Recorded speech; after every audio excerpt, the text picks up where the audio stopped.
Olá pessoal, hoje nós vamos falar sobre essas 4 lendas, né? Os dois que estão do lado do Bill Gates e do Linus são ninguém menos que Mark Russinovich e Dave Cutler. Esses caras são tão lendas quanto os outros dois. O Russinovich hoje é muito mais importante dentro da Microsoft do que o Bill Gates, do que o Linus. Esse cara é o cara que é o CTO do Azure e ele tem uma história fantástica.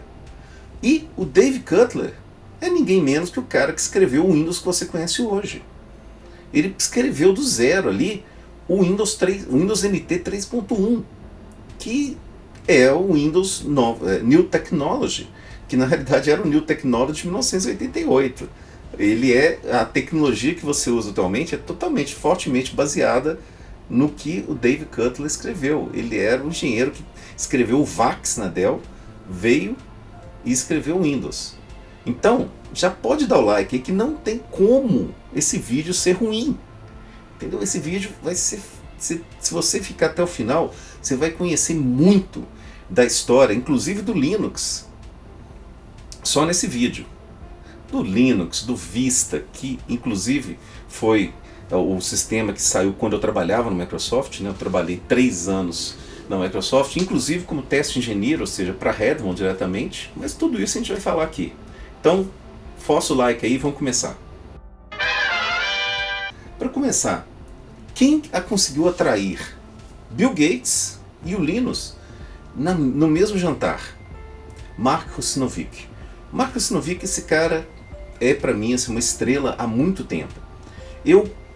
Quando estava no Microsoft, eu fazia apresentações do TechEd e tal, e eu sempre pegava as palestras do Mark Russinovich para estudar, traduzir e apresentar no TechEd Brasil. Palestras que ele apresentou no TechEd lá nos Estados Unidos. E elas eram, por que só eu pegava elas? Porque só eu apresentava palestras nível 400. Você tem lá os níveis na Microsoft, 100, 200, 300, 400 de complexidade. Uma delas que eu falei foi sobre o núcleo do Windows Vista. Até eu estava na Microsoft na época que a gente estava lançando o Windows Vista, que é o sistema operacional que você mais ama, mas isso eu vou explicar em outro dia, em outro vídeo. Então, eu falei sobre o kernel do Vista numa palestra do Mark Russinovich, fantástica, maravilhosa. Essa, assim, é um material que explica muito sobre sistemas operacionais. Quem conhece sistemas operacionais fala sobre a questão de agendamento de tarefas, tudo. Bom, mas esse cara, ele criou um sistema chamado sysinternals e foi comprada, a sysinternals foi comprada pela Microsoft em 2006, ou seja, quando o Vista estava saindo que ele foi comprado. Ele não chegou a participar do desenvolvimento do Vista, mas ele escreveu sobre o Vista, ele fez essa palestra e ele hoje é o CTO do Azure, ou seja, esse cara comanda uma coisa monstruosa. Ele é o arquiteto-chefe, o designer do Azure. E o outro, estamos falando sobre Dave Cutler, lenda de sistemas operacionais. Esse cara, na década de 60, escrevia os sistemas operacionais da Digital. Então, se você conhece o VAX, do Digital VMS, que é o icônico sistema operacional da década de 70, foi o Dave Cutler que escreveu o VAX. Só que, o que acontece? A Microsoft precisava de um sistema operacional mais moderno.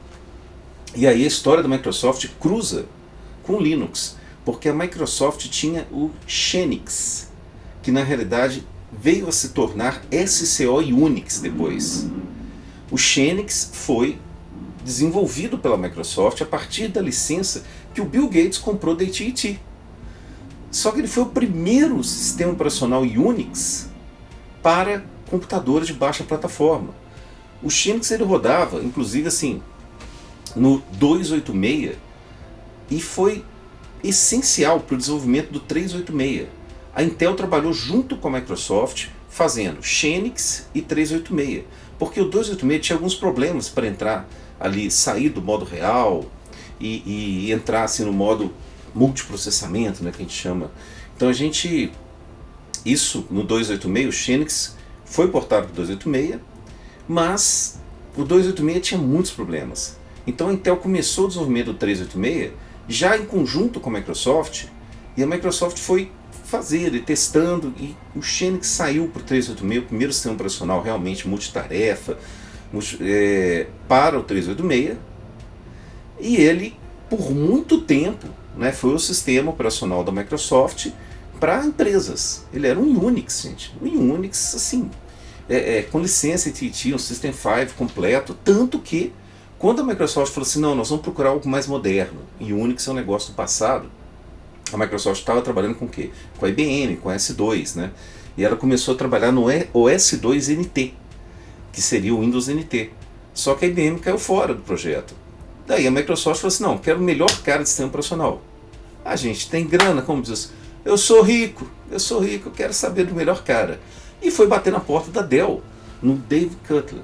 E o Dave Cutler estava sem medo, estava sendo assim, ele já tinha desenvolvido o VAX. Então o pessoal estava assim, dando muito mais prioridade para o hardware do que para o software. Então ele estava assim, perdendo relevância ali dentro da Dell, da Digital.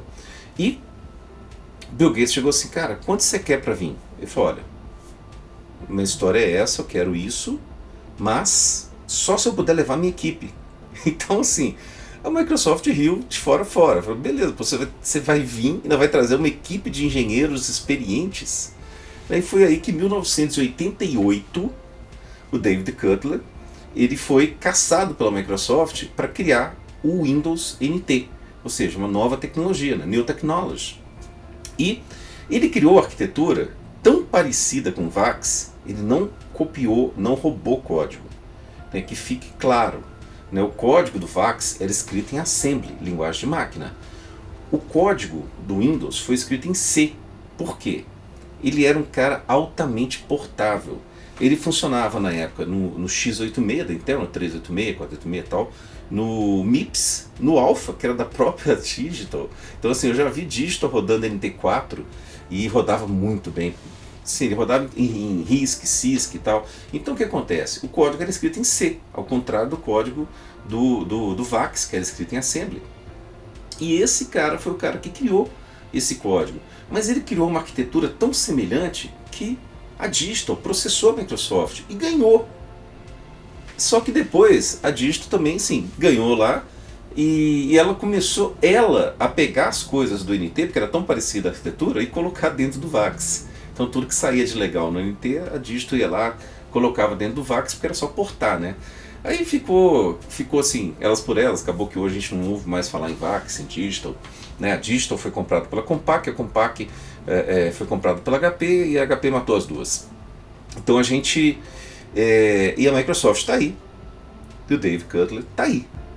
Mas esse cara foi o cara que criou a arquitetura do NT. E todo mundo vai falar assim, o NT... Gente, vocês não têm noção. Em 1988, do tanto que foi um avanço a arquitetura do NT.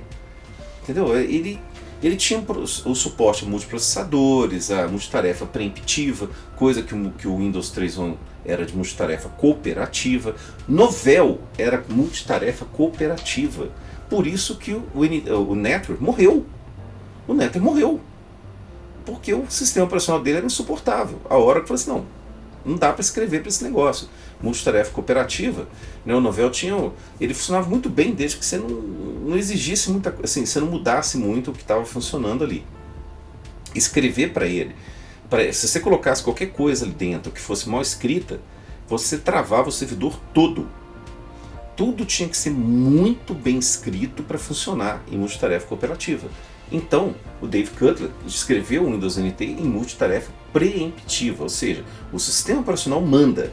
Não são as aplicações que ficam cooperando entre si e devolvendo o controle. E isso pode parecer pouco hoje, né? Mas na época era bem interessante. Então, o primeiro lançamento do Cutler foi o Windows no NT 3.1. Depois, ele comandou o NT 4, ele comandou o 2000, que começou como NT 5, eu tenho até os discos beta aqui do Windows NT 5, depois virou o Windows 2000, e consequentemente o XP, né, também, que você pode colocar o seguinte, o XP ele é um Windows 2000 com service packs ali, né? Então ele é um 2000 melhorado, com algumas coisas mais bacanas, né? Mas ele foi um grande sistema operacional, muita gente tem saudade até hoje, mas ele é baseado ainda na arquitetura do 5. O Windows 6 só foi o Vista. E o Vista, ele continuou com a mesma estrutura de kernel que a gente tinha no Windows NT 3.1.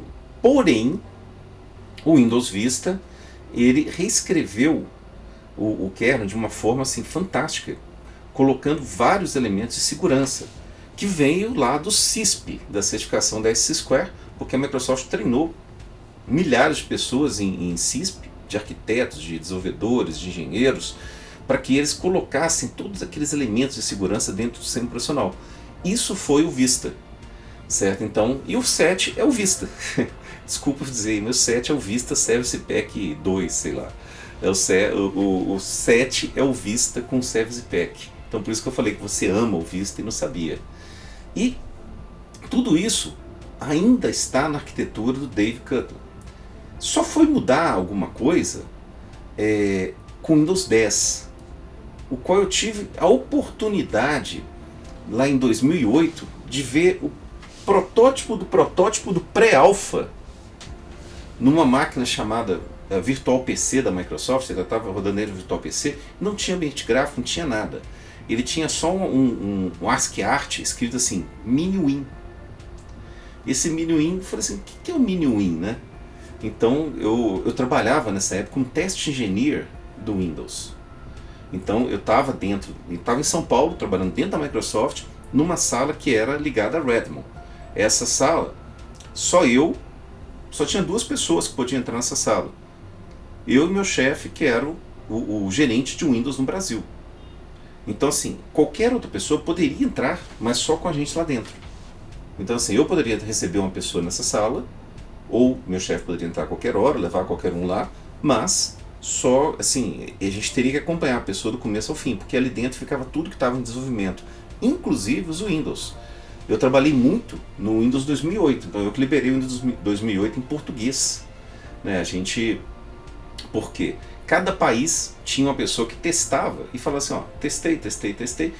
Cheguei no final das contas, tem algum teste a mais? Né, meu chefe falou, tem algum teste a mais? Né, não, aqui acabou. Então assim, ele foi lá e assinou o pacote e liberou o Windows 2008 em português, né?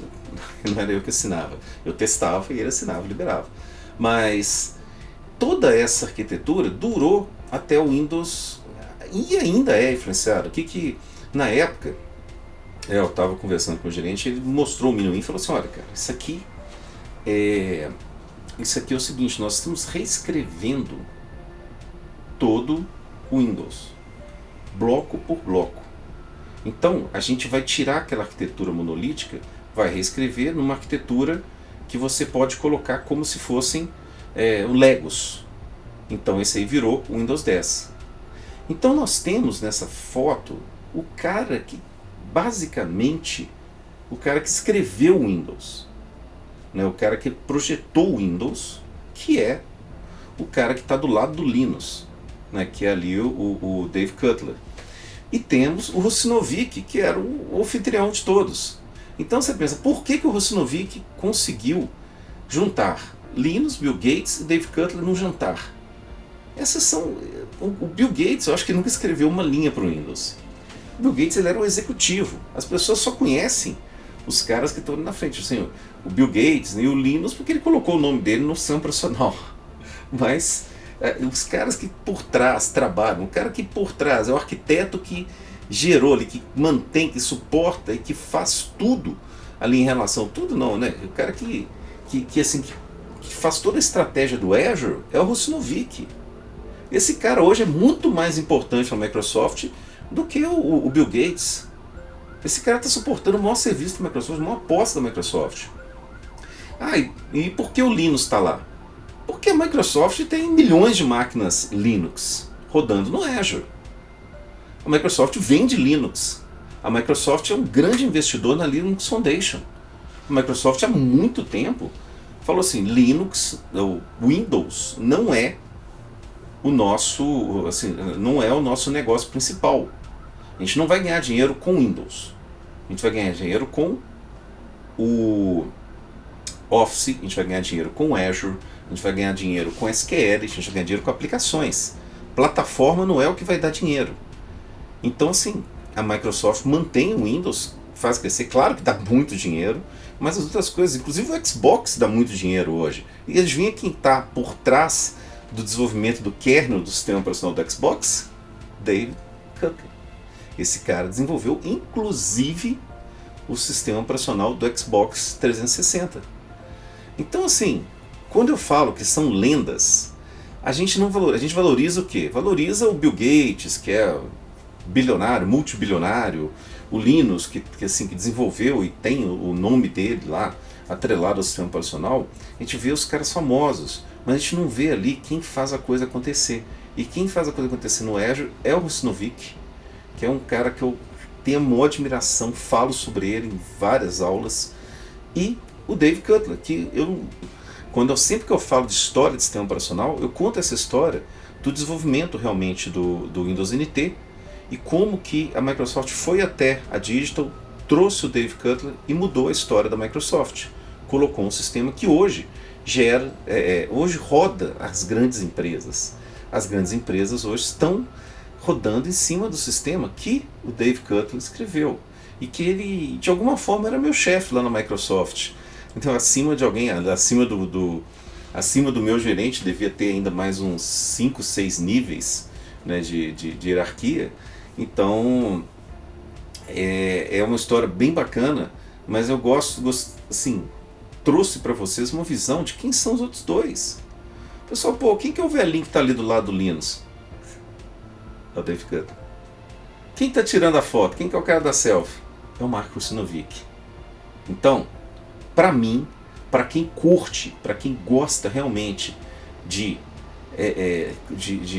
assembly, de sistemas operacionais, de estrutura de sistemas operacionais, esses dois caras são lendas, tanto quanto Bill Gates e Linus.